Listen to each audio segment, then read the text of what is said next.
Halo dulur, selamat datang di Media United, channel fans MU paling netral. Menang dipuji, kalah dibully.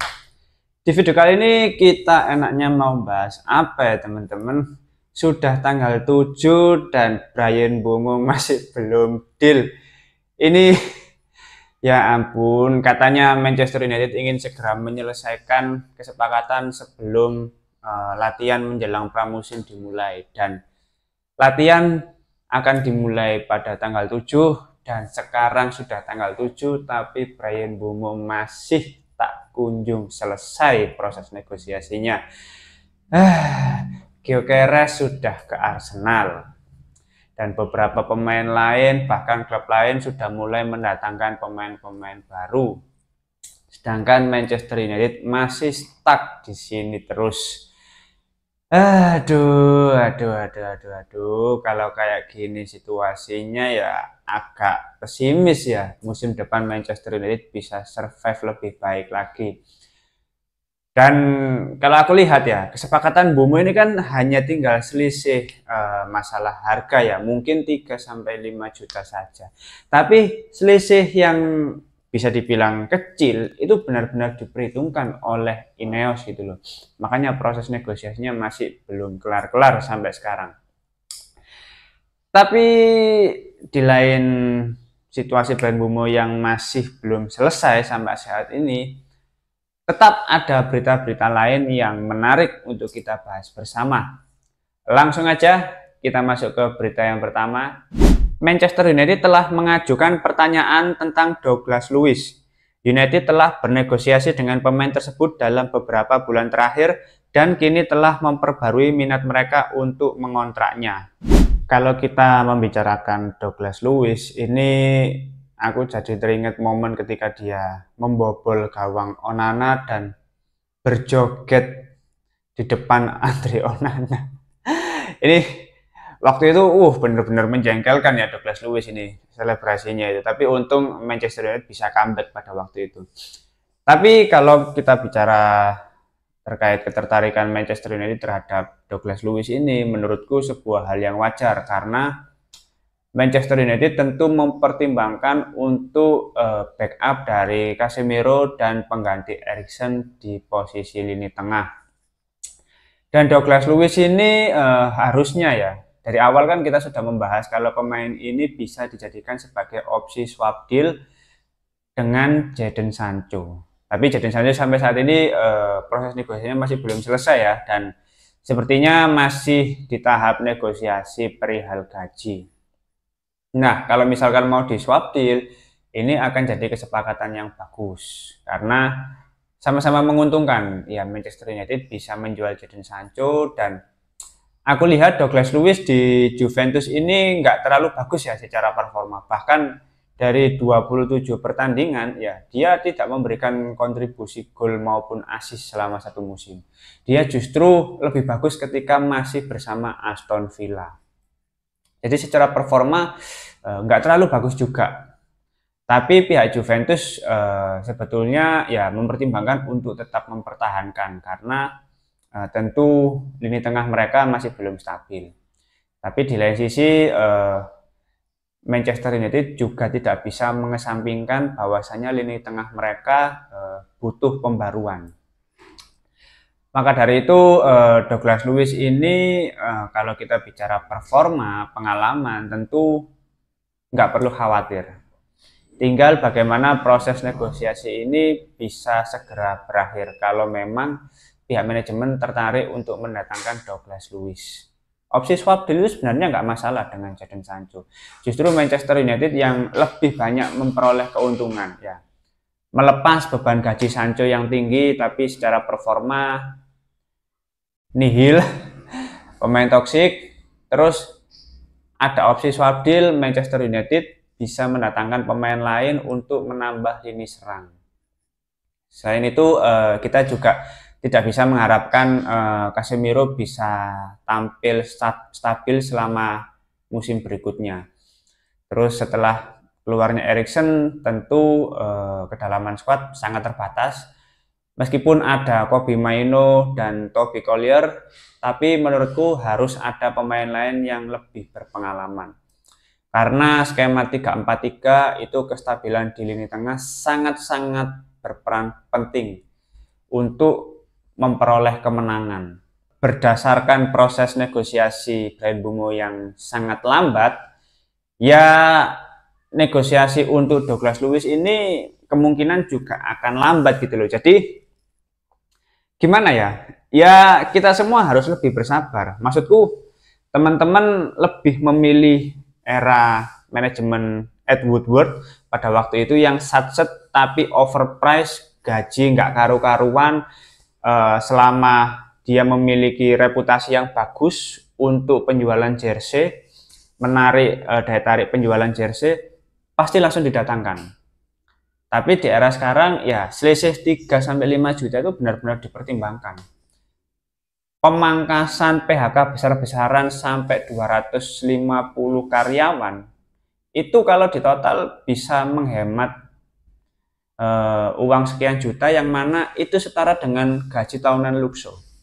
Maksudku pemangkasan seperti itu saja benar-benar diperhitungkan gitu loh. Maka dari itu untuk proses negosiasi memang kita tidak bisa berharap manajemen bergerak cepat gitu loh. Makanya ya buat apa kita membahas diskusi kalau pembahasannya masih sama. Jadi sampai saat ini pun Bryan Mbeumo masih belum deal gitu loh. Kenyataannya kan seperti itu. Bahkan sudah tanggal 7 gitu loh, yang harusnya latihan menjelang pramusim sudah akan dimulai. Jadi ya kita bersabar saja. Kalau memang tertarik untuk mendatangkan Douglas Luiz, kesepakatan swap deal ini menjadi negosiasi yang sangat menguntungkan bagi Manchester United. Tapi kita tunggu saja setelah Bryan Mbeumo, harusnya ya kesepakatan lain bisa segera diselesaikan. Oke, kita masuk ke berita berikutnya. Manchester United sedang mempertimbangkan untuk merekrut Dominic Calvert-Lewin yang saat ini berstatus bebas transfer. Kalau aku baca berita seperti ini kayak miris saja gitu ya. Maksudku dari yang awalnya mengincar pemain seperti siapa, Hugo Ekitike, Victor Gyökeres, Victor Osimhen, karena ketidakmampuan Manchester United untuk mendatangkan pemain ini, ya pemain-pemain bebas transfer seperti Dominic ini, ya ampun, ini di Everton juga nggak bagus loh. Maksudku torehan golnya itu nggak sampai 2 digit di beberapa musim terakhir. Kok bisa ngincer pemain yang flop seperti ini? Ya sama saja dengan Højlund lah, meskipun dia sudah terbiasa dengan IPL, tapi ya bukan pemain yang jelek juga gitu loh yang diincer. Kalau ngincer Dominic Calvert-Lewin ini ya mending pakai Højlund aja gitu loh, meskipun dia bebas transfer, tapi kan akhirnya ada 3 striker bapuk di Manchester United. Ada Dominic, ada Joshua Zirkzee, ada Højlund, terus ngapain ya? Kalau kayak gini ya mending maksimalkan 2 pemain yang ada saja gitu loh. Ngincer-ngincer pemain flop lapot. Ya udah jalur bersaing 4 besar ya, iso-iso peringkat 15 mana Manchester United ini. Aduh. Saking miskinnya klub ya, pemain bebas transfer. Ya bebas transfer kalau yang diincar kayak Mbappe itu nggak apa-apa. Dominic Calvert-Lewin pemain gak jelas ini ya kan. Kalau teman-teman bicara soal pengalaman, iya pengalaman, tapi pengalamannya nggak berpengaruh ke Manchester United gitu loh. Kalau secara statistik aja nggak menjamin gimana mau tampil bagus gitu loh bersama Manchester United. Enggak lah, ini bukan incaran yang ideal buat Manchester United menurutku. Bahkan kalaupun mengincar ini ya skeptis lah musim depan bisa bersaing. Nggak ada harapan. Sesusah itu memang Manchester United ya. Jadi kita fans ini nggak ada rasa optimisnya. Sumpah kalau misalnya yang diincar pemain-pemain kayak Dominic ini, udahlah. Oke. Kita masuk ke berita yang terakhir. Barcelona ingin mencoba lagi untuk merekrut Marcus Rashford dan telah membuka kembali pembicaraan dengannya karena kepindahan Luis Diaz tidak mungkin terjadi. Narasi yang terus diulang-ulang ini nggak akan pernah selesai ya selama bursa transfer belum ditutup, dan Menurutku situasi dari beberapa pemain yang sudah resmi dibuang oleh Ruben Amorim ada 5 nama, yaitu Marcus Rashford, Alejandro Garnacho, Jadon Sancho, terus Tyrell Malacia, dan Anthony. Ini 5 pemain yang sudah dipastikan tidak akan bertahan di Manchester United. Bahkan biografi dari sosial media Marcus Rashford itu sudah menghapus nama Manchester United, dan Jadon Sancho juga sudah menghapus postingan ketika dia berseragam Manchester United dan menyisakan 1 postingan. Menurutku ini sudah jelas bahwasannya pemain ini tidak akan berseragam Manchester United musim depan. Bahkan nomor punggung Marcus Rashford sudah diambil Matheus Cunha, jadi dia sudah tidak ada tempat di Manchester United. Maka dari itu langkah apapun ke depannya, mau nggak mau ya Marcus Rashford yang harus berusaha dengan keras untuk mencari klub baru kalau dia memang masih benar-benar berambisi untuk tampil di Piala Dunia tahun 2026. Dan Barcelona sebetulnya kan kalau kita lihat incaran Barcelona itu Marcus Rashford termasuk opsi ketiga. Nah, karena opsi pertamanya Nico Williams dan dia sudah memperpanjang kontraknya bersama Athletic Bilbao sampai tahun 2035. Lalu opsi keduanya ada Luis Diaz, tapi Luis Diaz lebih memilih untuk bertahan di Liverpool. Maka dari itu opsi ketiganya Marcus Rashford yang akan segera dinegosiasikan. Itu pun Barcelona hanya ingin melakukan peminjaman dengan opsi pembelian.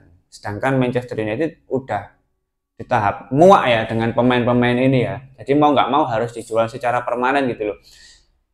Mungkin kalau Marcus Rashford tetap mau menurunkan gajinya, dia pasti bisa pindah ke Barcelona karena gajinya 350.000 pound sterling per pekan.